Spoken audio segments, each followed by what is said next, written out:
Hello my dear students, welcome back my YouTube channel JSSC for physics. देखो आज मैं electronics के आपके सामने इंपॉर्टेंट क्वेश्चंस लेके आ गया हूँ। ठीक है, देखो क्या है इंपॉर्टेंट क्वेश्चन। देखो सबसे पहला क्वेश्चन आता है यूनिट 1। देखो आपको पता है कि 5 यूनिट होती है इलेक्ट्रॉनिक्स में, तो मैं यूनिट वाइज क्वेश्चंस लेके आया हूँ। जैसे कि पहला क्वेश्चन देखो, डिफ्रेंशिएट पूछ देता है conductor, insulator, semi conductor. Exam 2 number में पूछता है। ठीक है, कि आपको डिफ्रेंशिएट करना होता है कंडक्टर क्या होता है, इंसुलेटर क्या होता है, सेमी कंडक्टर क्या। 2 मार्क्स में ये क्वेश्चन आ जाता है जनरली।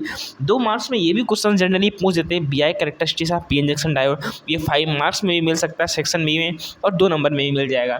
जब 5 मार्क्स में मिलेगा तो इसके साथ न्यूमेरिकल होगा। न्यूमेरिकल कौन सा होगा भाई? करंट और वोल्टेज इक्वेशंस जो मिलके बना होता है। मीन्स आपने पढ़ा होगा, आपने वोल्टेज करंट इक्वेशंस पढ़ी होगी। मैं उम्मीद करता हूँ आपने वोल्टेज करंट इक्वेशंस पढ़ी होगी। वोल्टेज करंट इक्वेशन से न्यूमेरिकल भी बनते हैं, आपको पता है क्या? तो वोल्टेज करंट इक्वेशन से जो न्यूमेरिकल बनेगा वो इसमें ऑप्शन में पूछ सकता है इजीली। इस आराम से क्वेश्चन बन जाता है। आपको पता है क्या?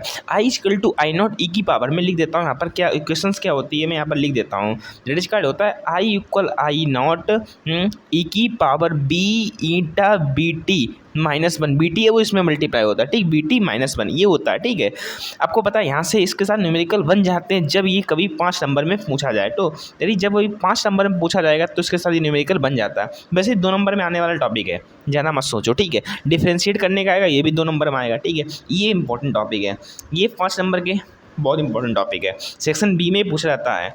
जीनर डायोड पूछेगा, फिर ब्रेकडाउन डायोड पूछेगा। 2 में से कोई एक पूछेगा, या फिर दोनों का डिफरेंस पूछेगा कि डिफरेंस बिटवीन जीनर ब्रेकडाउन और एवलांचे ब्रेकडाउन। इंपॉर्टेंट है भाई, पूछता है भाई, इसलिए मैं कराया हूँ उसको। या फिर जीनर ब्रेकडाउन स्पेशली पूछेगा, एवलांचे पूछेगा, या दोनों में डिफरेंस पूछेगा।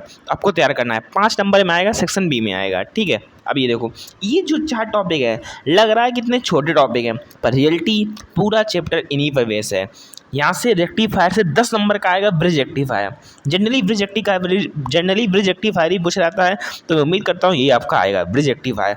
मैं 100% कहता हूँ आएगा तो ब्रिज रेक्टिफायर आएगा, और 100% लिखा तो आएगा ही आएगा। हर बार क्वेश्चन बनता है रेक्टिफायर से, और क्लेम्पर से न्यूमेरिकल भी 100% ही आता है। कितना आता है? 100% यहाँ से न्यूमेरिकल भी क्लेम्पर से आता है। ये थोड़ा 50% है। वोल्टेज मल्टीप्लायर उस केस में नहीं आएगा। किस केस में? जब यदि आपने जीनर डायोड ब्रेकडाउन या एवलांचे ब्रेकडाउन नहीं पूछा उसने, तो ये क्वेश्चन रख सकता है। यदि ये पूछ दिया तो ये क्वेश्चन नहीं रखेगा। वैसे इंपॉर्टेंट ये भी क्वेश्चन आपको पता होना चाहिए, इंपॉर्टेंट ये भी क्वेश्चन है। ये चारों एप्लीकेशंस मोस्ट इंपॉर्टेंट है, मैं बता दिया हूँ। रेक्टिफायर को तैयार करना है, 100% आएगा। क्लीपर से न्यूमेरिकल आता है, आपको पता है, और बहुत ही इंपॉर्टेंट है। दोनों टॉपिक है, न्यूमेरिकल भी तैयार कर लेना, और 100% ये भी आता है। ये 50% आ भी सकता है, नहीं भी आ सकता है। ठीक है, अब देखो कुछ और टॉपिक हैं, जैसे कि ये 3 टॉपिक तैयार कर लेना। ठीक है, ये 3 टॉपिक तैयार जनरली आपको सेक्शन बी में 5 नंबर में मिल जाएंगे। कभी कभी इन शॉर्ट ये 2 मार्क्स में पूछ जाता है कि what is define for LED, what is define of photo diode, what is define tunnel diode BI characteristics. ऐसे 2 नंबर में पूछ सकते हैं। वैसे जनरली 5 नंबर में पूछा जाता है question with characteristics and characteristics diagram से। ठीक है, ये देखो, ये एक और इम्पॉर्टेंट टॉपिक है। ये इंपॉर्टेंट टॉपिक देखो, ये आपसे न्यूमेरिकल आता है Zener diode as a shunt regulator का। कैसा आता है? इन 3 प्रकार का आता है। देखो कैसे, पहले में वोल्टेज रेगुलेटर होगा, फिक्स्ड वोल्टेज सप्लाई वाला होगा, या फिर पूछेगा वेरिएबल वोल्टेज सप्लाई वाला, या फिर आपसे पूछेगा वेरिएबल लोड वाला। देखो यहाँ से आपसे पूछेगा वेरिएबल सप्लाई वोल्टेज वाला, या फिर वेरिएबल लोड वाला पूछेगा। इन 3 केस बनते हैं जीनर डायोड के केस में, जब कोई कार्य करता है एज ए शंट रेगुलेटर। ठीक है, तो शंट रेगुलेटर जब ये कार्य करेगा तो 3 केस बनते हैं। 3 केस में कोई एक आता है। हर बार कोई एक न्यूमेरिकल जीनर डायोड का 10 नंबर में आता है। कितने नंबर में आता है? 10 नंबर में। या फिर देखो आपसे पूछेगा जीनर ब्रेकडाउन डिफरेंस करने को पूछेगा, उसी के साथ इसका न्यूमेरिकल भी आ सकता है। ठीक है, उसी के साथ ही न्यूमेरिकल दे दे। तो इन तीनों केस में से कोई एक न्यूमेरिकल आता है, और 100% आता है। और साथ ही साथ देखो आपको पता है कि यूनिट 1 यूनिट 2 काफ़ी लार्ज है, इसलिए देखो यूनिट 1 और 2 से काफ़ी क्वेश्चंस बने हैं। ठीक है, तो इन सारे क्वेश्चंस को तैयार करना है। लास्ट क्वेश्चंस क्या है? देखो डिप्लीशन लेयर, ये 2 नंबर में पूछता है कि what is defined by depletion layer, what is identified depletion layer, what is identification depletion layer. यही पूछेगा कि डिप्लीशन लेयर का फॉरवर्ड बायस रिवर्स बायस में क्या यूज है, या फिर डिप्लीशन लेयर फॉरवर्ड बायस में किस तरह बिहेव करती है, रिवर्स बायस में किस तरह बिहेव करती है। जनरली ये क्वेश्चंस बनते हैं। वैसे डेफिनेशन बनेगा। ठीक है, डेफिनेशन बनेगा 2 नंबर में। ओके, यूनिट 2 देखो, यूनिट 2 का देखो एक कॉमन क्वेश्चन है ये। देखो अधिकतर कॉमन इंटर पूछता है, पर जरूरी नहीं कि कॉमन इंटर ही है, ध्यान रखना आप लोग। कॉमन बेस भी पढ़ना, कॉमन कलेक्टर भी पढ़ना, पर कॉमन इंटर उसने बहुत बार पूछा है कंपेयर टू कॉमन बेस और कॉमन कलेक्टर, इसलिए मैं कॉमन इंटर को लिखा हूँ। ठीक है, ये क्वेश्चन अधिकतर बनता है या फिर कॉमन इंटर बनेगा, कॉमन बेस बनेगा या कॉमन कलेक्टर बनेगा, पर अधिकतर उसने कॉमन इंटर पूछा है, इसलिए मैं कॉमन इंटर को लिखा हूँ। ठीक है, तो पूछेगा साथ साथ इसका कैरेक्टरिस्टिक्स भी पूछता है। कैरेक्टरिस्टिक्स क्या पूछता है, या फिर आपसे देखो इनपुट आउटपुट कैरेक्टरिस्टिक्स पूछेगा। ठीक है, साथ में अल्फा बीटा रिलेशन भी आता है, रिलेशन ही अलग आता है, और विद न्यूमेरिकल आता है। अल्फा बीटा आता है, रिलेशन आता है, साथ में न्यूमेरिकल भी आता है, ये बहुत इंपॉर्टेंट है। अल्फा बीटा गामा का रिलेशन भी पूछेगा, न्यूमेरिकल भी पूछेगा। नेक्स्ट क्वेश्चन देखो, ये भी क्वेश्चन 10, जितने क्वेश्चन था 10-10 नंबर के हैं, ये भी क्वेश्चन 10 नंबर में आता है। एन चैनल जीएफईटी आता है, और साथ साथ ट्रांसफर्स एंड ड्रेन कैरेक्टरिस्टिक्स भी आता है। ये इंपॉर्टेंट क्वेश्चन, ये भी बहुत बार पूछा गया है। कभी कभी इन रेयर केसेस, लिखा रेयर केसेस इंपॉर्टेंट, मतलब कभी कभी जब कभी यार मन कर जाए एक ही टू का, तो ये क्वेश्चन देते हैं। जनरली क्वेश्चन पूछा नहीं जाता है, पर इन केस मैंने देखा यार पीवाई के क्वेश्चन में पूछ देते हैं, पर इंपॉर्टेंट ये भी है, तो आ जाता है। रिलेशन होता है GM = 2/BP√IDDS × IDSS। ठीक है, ये रिलेशन होता है, ये बहुत इंपॉर्टेंट है, ये मोस्ट इंपॉर्टेंट लिख दो। ये क्वेश्चन मॉस्फेट का ये क्वेश्चन आता ही आता है, हर एग्जाम में आया है, चाहे वो और सेमेस्टर एग्जाम हो, चाहे आपका इवन सेमेस्टर एग्जाम हो, कोई सा भी एग्जाम हो, ये क्वेश्चन आपको हमेशा मिलेगा। Draw the circuit of n channel depletion MOSFET and explain the operation, also draw its drain characteristics and transfer characteristics. ये क्वेश्चन आपको हमेशा मिलेगा, आप ध्यान रखना भाई, आप पहले भी कह रहा हो, कैरेक्टरिस्टिक्स बहुत ध्यान से बनाना। ड्रेन कैरेक्टरिस्टिक्स और क्या है दूसरा है ट्रांसफर कैरेक्टरिस्टिक्स, दोनों ही बहुत ध्यान से बनाना। नंबर काटे जाते हैं कैरेक्टरिस्टिक्स में, ठीक है, मेरे भी काटे गए थे, इसलिए कह रहा इनके जो कैरेक्टरिस्टिक्स है बहुत ध्यान से बनाना यार, बहुत इंपॉर्टेंट है। इसके बाद देखो एक कॉमन क्वेश्चन है, हर बार एग्जाम में पूछ देता है कि बीजेटी और एफईटी में, आपको पता होगा कि प्रीवियस एग्जाम में भी आया है। बीजेटी एफईटी कॉमन क्वेश्चन ही है, ये यहाँ से क्वेश्चन बन जाता है और 2 नंबर में पूछ दिया जाता है। यहाँ से न्यूमेरिकल आता है, यहाँ से न्यूमेरिकल आता है, 90% चांस है यहाँ से न्यूमेरिकल आएगा, 90% चांस यहाँ से न्यूमेरिकल आएगा।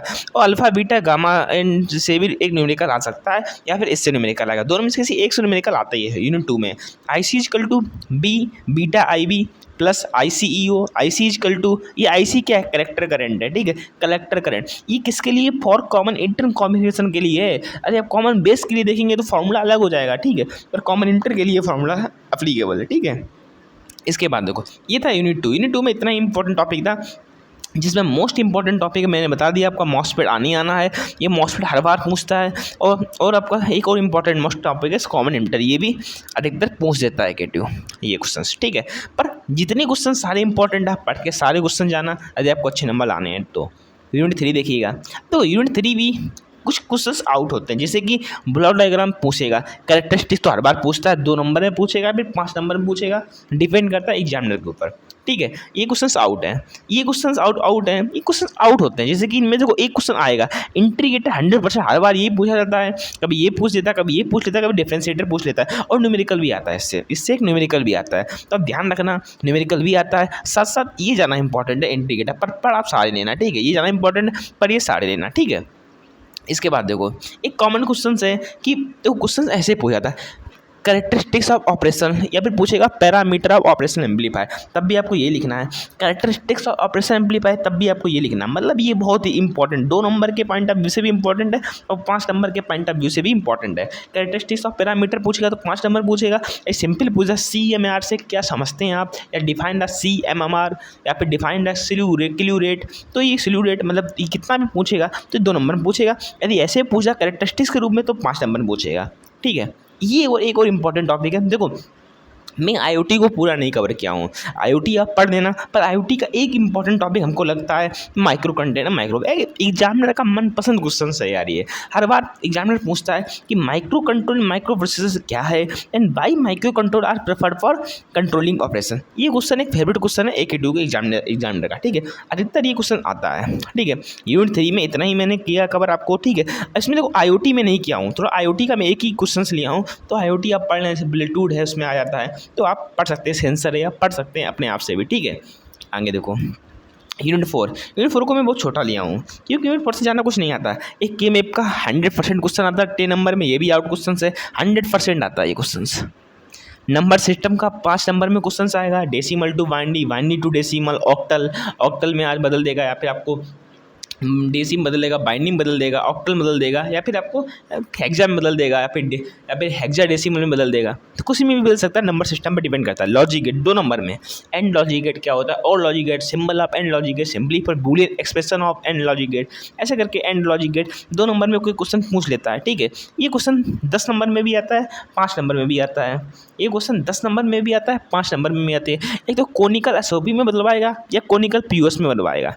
ये क्वेश्चन देखो, ये क्वेश्चन का अधिकतर यूज के मैप में ही कर लिया जाता है। आपको के मैप देगा, उसी में 2 पार्ट देगा, पहला पार्ट आपको ये देगा, सेकंड पार्ट आपको एक एक्सप्रेशन होगा, इसमें पीयूएस में बदलना पड़ेगा या फिर एसओपी में बदलना पड़ेगा, उसी का आपको के मैप ड्रा करना होता है। ठीक है, तो ये क्वेश्चन अधिकतर के मैप के साथ आता है, जो बूलियन एक्सप्रेशन देगा उसी का या फिर वो एसओपी फॉर्म में कन्वर्ट कराएगा या फिर पीयूएस फॉर्म में कन्वर्ट करेगा, उसी का आप के मैप ड्रा करा लेगा। ठीक है, तो ये क्वेश्चन उसी के साथ कंबाइंड हो जाता है के मैप के साथ। तो इस यूनिट में मात्र 3 ही क्वेश्चन इंपॉर्टेंट है, एक के मैप का, एक नंबर सिस्टम का, एक लॉजिक गेट का। और भी आपको इंपॉर्टेंट लगे तो आप पढ़ सकते हैं। According for me it is important for 3 question. Unit number 5 बहुत इंपॉर्टेंट यूनिट है, ये सारे से फ्री के नंबर मिलते हैं। समझते फ्री नंबर क्या होते हैं, ये क्वेश्चंस आउट हैं। ये क्वेश्चन हर बार पूछता है मॉड्यूलेशन वाला, न्यूमेरिकल भी आता है इससे, कि define amplitude modulation, derive the expression for amplitude modulation wave form, define modulation index of AM. ये डिफिनीशन होता है, इसको पढ़ लेना। ठीक, न्यूमेरिकल इससे आता ही आता है, न्यूमेरिकल भी इससे आता है।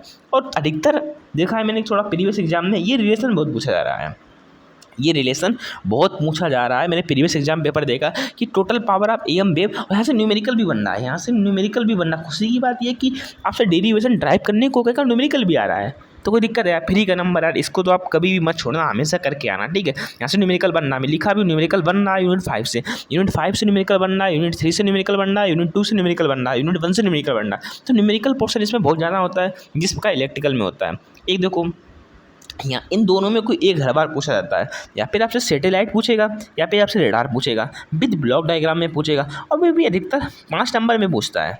10 नंबर में पूछ सकता है, क्योंकि दोनों लॉन्ग टॉपिक हैं, तो 10 नंबर में भी ये बन सकता है। पर माई अकॉर्डिंग 5 सेक्शन बी में ही पूछेगा ये, या फिर आपसे पूछेगा कि रेडार से क्या समझते हैं, सैटेलाइट से क्या समझते हैं, या फिर आपसे कोई एक पूछता ही है यार। एक ये भी टॉपिक है, GSM GPR 2 नंबर के पॉइंट ऑफ व्यू से, ये 2 नंबर में पूछेगा तो 2 नंबर में पूछेगा। ये कुछ टॉपिक है, ये कोई एक को पूछ सकता है, what is defined by GSM, what is defined by GPRS, what is defined CDMA। तो ये थे आपके यूनिट 5 के इंपॉर्टेंट क्वेश्चंस। तो 5 के इंपॉर्टेंट क्वेश्चंस मैंने बता दिए, unit 1, unit 2, unit 3, unit 4, unit 5 के। तो अभी 5 यूनिट के क्वेश्चन तैयार कर लो, आपका नंबर अच्छा आ जाएगा। इतना मैं गारंटी नहीं देता हूँ, पर भरोसा आपको दिला सकता हूँ, इतना नंबर आपको अच्छा आ जाएगा। ठीक है, यदि आपको वीडियो अच्छी लगती है लाइक शेयर सब्सक्राइब कर दिया करो यार, इतनी मेहनत से वीडियो बनता है, आप लाइक शेयर सब्सक्राइब भी नहीं करते, सब्सक्राइब कर दिया करो। ठीक है, तो और भी आपको वीडियो चाहिए तो कोई डाउट हो तो कमेंट में कर देना। नोट्स आपको यार मैं टेलीग्राम पे अपलोड करा दूंगा, पर यार देखो नोट्स थोड़ा ज़्यादा हो जाता है यार, समझा करो यार। नोट्स आपको 50 पेज अपलोड कर दें यार, बहुत होता है नोट्स अपलोड करने को। अब सोचो मैं खाली बैठा हूँ तो नोट्स ही अपलोड करता हूँ, तब भी है, आपको पता है मेरे भी एग्जाम चल रहे हैं तो मैं इतना टाइम नहीं मिलता है, इसलिए नोट्स का चिंता मत करो, अपने खुद के नोट्स को फॉलो करो। ठीक है, और वीडियो को देखो, क्वेश्चंस को सॉल्व करो, कोई प्रॉब्लम हो तो कमेंट बॉक्स में बताओ, या फिर व्हाट्सएप पे डाउट ग्रुप बना हुआ है, उसमें ज्वाइन होकर अपने डाउट सेंड कर दो, मुझे टाइम मिलेगा मैं रिप्लाई कर दूंगा। Okay bye.